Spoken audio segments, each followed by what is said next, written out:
कितने हैं भाई? क्या आपके रावण के जैसा 100 मुख है? क्या है? મને કાળો બોલવા માટે રામાયણમાંથી રાવણને લઈ આવી બોલો. ಮೋದಿ ಒಂದು ರೀತಿಯಲ್ಲಿ आधुनिक भस्मासुरರು ಅಂತ ಹೇಳಿ कांग्रेस ने अपने आप को गाली देने वाले पार्टी के रूप में स्थापित कर ही लिया है. गुजरात में दूसरे दौर के प्रचार का शोर बस थमने वाला है, लेकिन विवादित बयानों की गूंज तेज हो गई है.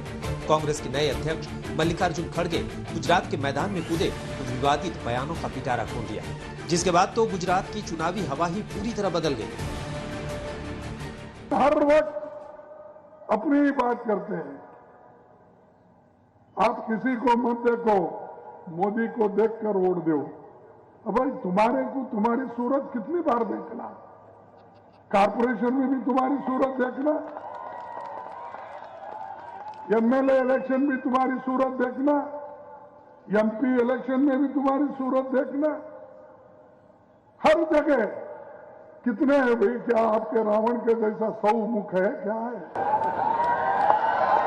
कांग्रेस ने अपने आप को गाली देने वाले पार्टी के रूप में स्थापित कर ही लिया है.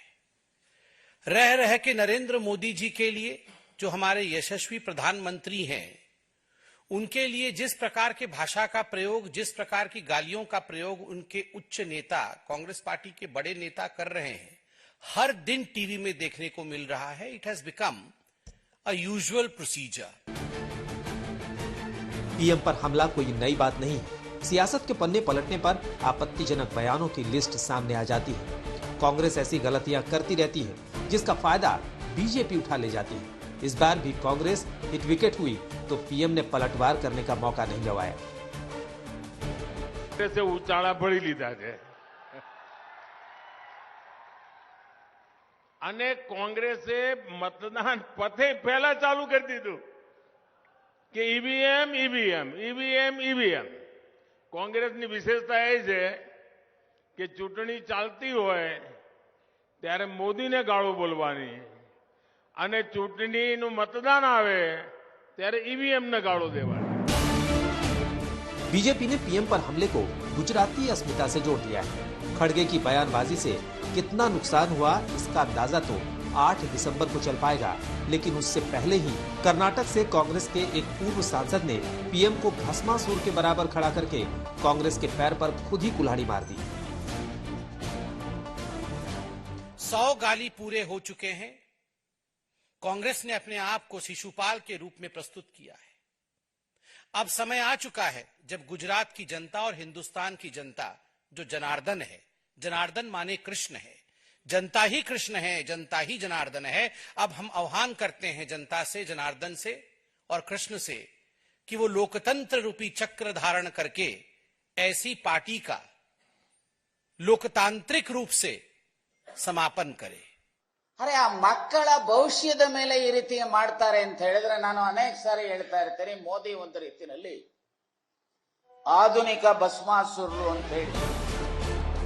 लगता है कांग्रेस ने अपने अतीत से कुछ भी नहीं सीखा. कांग्रेस ने नहीं देखा कि जब सोनिया गांधी ने 2007 में मोदी को मौत का सौदागर कहा था तो चुनाव में क्या हश्र हुआ. कांग्रेस शायद मणिशंकर अय्यर के उस बयान को भी भूल गई जब उन्होंने पीएम के लिए नीच किस्म का आदमी जैसे शब्द का इस्तेमाल किया था. लेकिन अब भी कांग्रेस बीजेपी को अपने गिरामा में झांकने की नसीहत दे रही है. वो लगातार ये आरोप लगाए थे कांग्रेस सिर्फ प्राइम मिनिस्टर नरेंद्र मोदी को टारगेट करते हैं. अब तो एक और वर्ड आ गया, भस्मासुर. मुई है साहब, बड़े छुई मुई हैं. आप बोलो 50 करोड़ की गर्लफ्रेंड, कांग्रेस की विधवा, इटली की बेटी, ऐसे ऐसी शब्दें बोलते हैं. मनमोहन सिंह जी के लिए कैसे अनर्गल शब्द इस्तेमाल किए. आपको जरा सा किसी ने आईना दिखा दिया तो आपको बुरा लग गया. बयानों का डेसिबल इतना हाई है कि वो सिर्फ गुजरात चुनाव तक ही सीमित होने वाला नहीं है. इसकी तरंगे 2024 लोकसभा चुनाव तक पहुंचेंगी. इसलिए बीजेपी लगातार कारपेट बॉम्बिंग कर रही है और कांग्रेस गलती पर गलती को दोहरा रही है. गुजरात से दूर राहुल गांधी ने बीजेपी आरएसएस पर हमले करते जय श्री राम और जय सियाराम का फर्क कुछ यूं बताया. लोग जय श्री राम करते हैं मगर कभी जय श्री राम और हे राम क्यों नहीं करते? क्योंकि वो सबसे पहले आरएसएस के लोग, बीजेपी के लोग, क्योंकि वो सबसे पहले जिस भावना से राम ने अपनी जिंदगी जी, उस भावना से अपनी जिंदगी नहीं जीते हैं। वो सिया राम जय श्री राम तो कर ही नहीं सकते, क्योंकि उनके संगठन में एक महिला नहीं है। ऐसे हमले करने से पहले राहुल गांधी को होमवर्क कर लेना चाहिए था। राहुल गांधी भूल गए कि 2024 के चुनाव से पहले अयोध्या में भव्य राम मंदिर का निर्माण हो जाएगा, जिसके लिए बीजेपी ने पूरा जोर लगा दिया है। इसीलिए जब राहुल ने राम भक्ति और स्त्री सम्मान की शून्यता का मुद्दा उठाया तो यूपी के दोनों डिप्टी सीएम राहुल गांधी पर पिल पड़े। उन्हें जय श्री राम कहना पड़ा है। मैं बहुत प्रतीक्षा में हूं कि कब वो भगवान श्री कृष्ण की जन्मभूमि दर्शन करने के लिए जाएंगे, कब ये जय श्री कृष्ण कहेंगे, कब ये जय श्री राधे कृष्ण कहेंगे, उसकी भी मैं प्रतीक्षा कर रहा हूं। राहुल गांधी डिरेल्ड हो गए, उनको पता नहीं है कि भारतीय जनता पार्टी शुचिता के साथ भारतीय संस्कृति को कितनी दुनिया में कहां तक पहुंचा दिया है।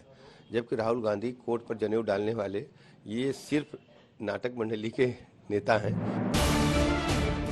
महाकवि संत कबीर दास ने यूं ही नहीं कहा कि ऐसी वाणी बोलिए मन का आपा खोए, औरन को शीतल करे आपहु शीतल हो, लेकिन सियासत को शीतलता कहां पसंद है। अब देखिए ना, गुजरात के दूसरे चरण के चुनाव प्रचार के आखिरी दिन राहुल गांधी को ऐसे बयान देने की जरूरत क्यों आन पड़ी जब वो खुद चुनाव प्रचार से दूर हैं।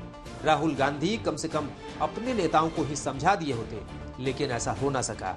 अब कांग्रेस के नेताओं के ऐसे ही बयान कहीं गुजरात में टर्निंग पॉइंट न बन जाए।